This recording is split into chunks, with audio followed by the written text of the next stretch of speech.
अस्सलाम वालेकुम, मैं हूं साजिद हसन। आप मेरा YouTube चैनल देख रहे हैं। मोहम्मद रिजवान को वाइस कैप्टन बनाकर एक पूरा इख्तियार देने के बाद बाबर आजम बारी बारी मोहम्मद रिजवान और बाबर आजम बारी बारी पाकिस्तानी टीम की कप्तानी करेंगे।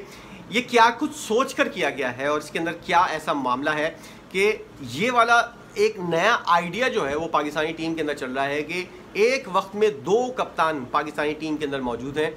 मोहम्मद रिजवान भी कप्तानी करेंगे और T20 वर्ल्ड कप के अंदर भी सेलेक्टर्स और PCB डिसाइड करके बैठा हुआ है कि T20 वर्ल्ड कप के अंदर भी कुछ मैचेस में बाबर आजम कप्तानी करेंगे, कुछ मैचेस के अंदर रिजवान कप्तानी करेंगे। और इस सिलसिला अभी जो न्यूजीलैंड की सीरीज़ शुरू हो रही है, आज पहला मैच है, इससे शुरू हो जाएगा और इसके अंदर कुछ मैचेस के अंदर बाबर आजम कप्तान होंगे और कुछ मैच के अंदर मोहम्मद रिजवान कप्तान होंगे। देखना ये चाह रहे हैं कि पाकिस्तानी टीम के अंदर आने के बाद जब कप्तानी की जाती है इंटरनेशनल मयार के ऊपर, तो कौन अच्छा कप्तान है।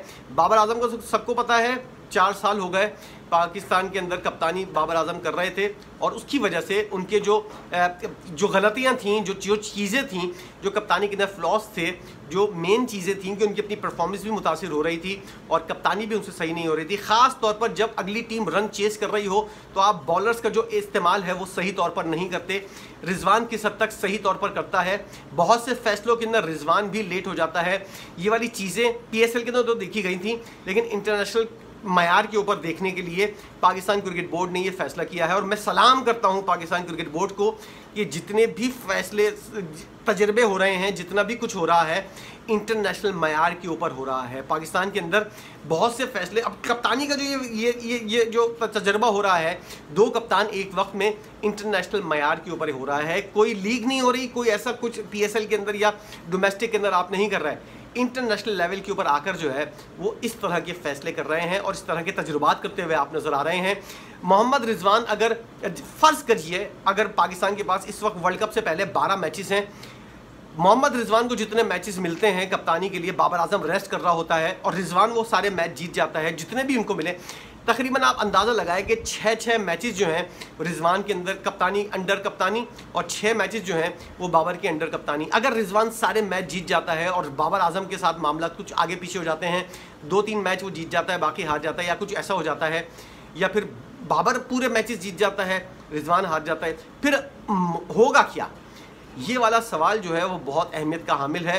अगर रिजवान सारे मैचेस जीत जाता है, उसकी कप्तानी और उसके साथ जो खिलाड़ी मौजूद हैं, जिसके अंदर पश्तूनों की तादाद जो है वो बहुत ज़्यादा है, उनसे काम लेना और कप्तानी के अंदर जो अपने तजर्बात हैं PSL के वो अपनाना और उसके बाद सारी चीज़ें जो हैं जितना भी अपना 100% से भी ज़्यादा देना।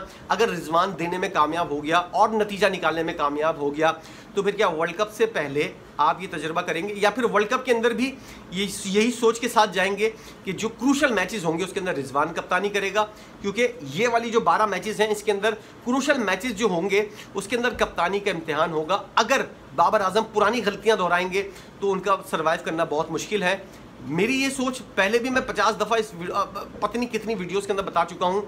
बहुत बड़ी गलती की है बाबर आजम ने इस वक्त कप्तानी लेके। ड्रेसिंग रूम का जो माहौल है वो उनको ज़्यादा फेवर नहीं देगा, सूट नहीं करेगा, इसलिए बाबर आजम को जो है वो बहुत सोच समझ कर चलना पड़ेगा। अपने अपनी परफॉर्मेंस को भी देखना पड़ेगा और जो खिलाड़ियों जिनके साथ उनके माइंड मैच नहीं कर रहे, उनके अंदर 2 खिलाड़ी थे पहले, इमाद वसीम और मोहम्मद आमिर। अब बाबर आजम ने और खिलाड़ियों को इजाफा कर लिया, उसमें इफ्तिखार, रिजवान, शाहीन शाह अफरीदी, सारे जले बैठे हुए हैं और सारे जो हैं वो बाबर आजम के मुखालिफ हैं। अच्छा, जो ग्रुप है उसके अंदर मोहम्मद हफीज़ बाबर आजम का मुखालिफ, रमीज़ राजा किसी हद तक बाबर आजम के हक़ में, शाहिद खान अफरीदी बाबर आजम की कप्तानी के मुखालिफ।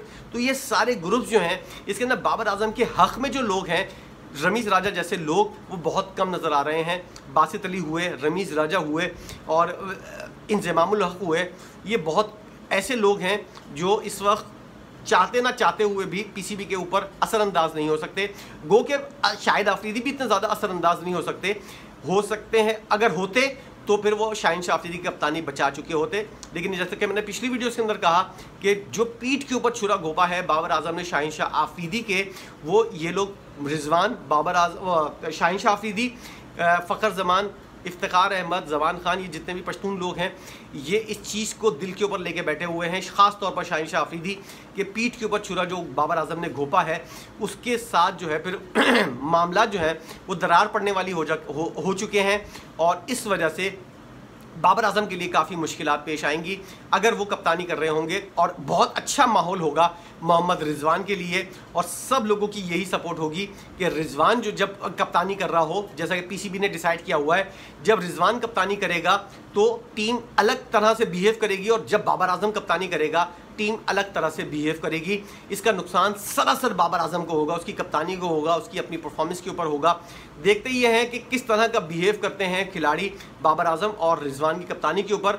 और T20 वर्ल्ड कप से पहले पहले अगर ये सब चीज़ें वाजे हो जाती हैं तो फिर हो सकता है रिजवान कप्तानी ज़्यादा करता हुआ नजर आए T20 वर्ल्ड कप के अंदर। गो के बाबर आजम भी कप्तान होंगे, इस वक्त पीसीबी कोई ज़्यादा रायता फैलाने की कोशिश नहीं करेगा, और दोनों को ही, जैसा कि अभी बातें की जा रही हैं मार्केट के अंदर, ये खबरें फैलाई जा रही हैं कि रिजवान और बाबर आजम दोनों कप्तानी करेंगे। बाबर आजम जब रेस्ट करेगा रिजवान कप्तान होगा, रिजवान जब रेस्ट करेगा, या रिजवान रेस्ट नहीं करेगा तब भी बाबर आजम कप्तान होगा। ये वाली चीज़ जो है इसलिए मैच्योर की जा रही है कि वर्ल्ड कप के अंदर जो है वो ज़्यादा अगर क्रूशल मैचेस हुए और रिजवान ने इन 12 मैचेस के अंदर कुछ मैचेस के अंदर परफॉर्मेंस का मुजाहरा कर दिया, तो फिर वर्ल्ड कप के अंदर एज अ कप्तान रिजवान को लेकर जाएंगे, बाबर आजम को जिसे कहते हैं ना कठपुतली के तौर पर लेकर जाएंगे। ये डिसाइड हुआ है पाकिस्तान क्रिकेट बोर्ड की जानिब से। इस मामले के ऊपर आप क्या समझते हैं कि क्या ये सही हो रहा है या गलत किया जा रहा है? इसके अलावा और कोई पाकिस्तान के पास कप्तानी का ऑप्शन नहीं है। पाकिस्तान क्रिकेट बोर्ड अगर तजर्बात कर रहा है, इंटरनेशनल मयार पे कर रहा है, तो ये तजर्बात पाकिस्तानी टीम के लिए फ़ायदेमंद हैं या नुकसानदेह हैं? दोनों खिलाड़ी जो हैं क्या उनकी अपनी परफॉर्मेंस भी इससे मुतासिर होगी? और कप्तानी का जो मामला है, क्या एक वक्त में 2 कप्तान पाकिस्तानी टीम के लिए ज़्यादा सही साबित होंगे, या फिर एक वन एंड ओनली कप्तान हो जिसके ऊपर फुल अथॉरिटी हो, अथॉरिटी के साथ वो कप्तानी करे? ये वाला फैसला जो है वो पाकिस्तानी टीम के लिए ज़्यादा बेहतर है, क्योंकि हमने देखा है माजी के अंदर 4 साल बाबर आजम फुल अथॉरिटी के साथ कप्तान थे, लेकिन वो कुछ भी नहीं कर पाए थे, अपनी टीम से कुछ नतीजा नहीं निकाल पाए थे। तो ये सारी चीज़ें, बाबर आजम की कप्तानी जो नाकामी हुई है, आखिरी बात सुनते जाइए, बाबर आजम की 4 साल के अंदर जो कप्तानी में नाकामी हुई है उसके अंदर इसकी टीम ने उसको बहुत ज़्यादा बदनाम किया है। क्या यही तजुर्बा दोबारा हो सकता है? बाबर आजम के नाकाम कप्तान के अंदर शुमार करने में टीम का ज़्यादा हाथ है। बाबर आजम ने अपना 100% दिया था, लेकिन टीम ने उसका साथ नहीं दिया था, जैसा कि पहले हम देख चुके हैं। इस बार भी ऐसे ही देखने में मिलेगा। इस तमाम तर सूरत हाल, तमाम तर सवालात के ऊपर आपकी अपनी क्या राय है, ज़रूर बताइएगा। वीडियो देखने का बहुत शुक्रिया।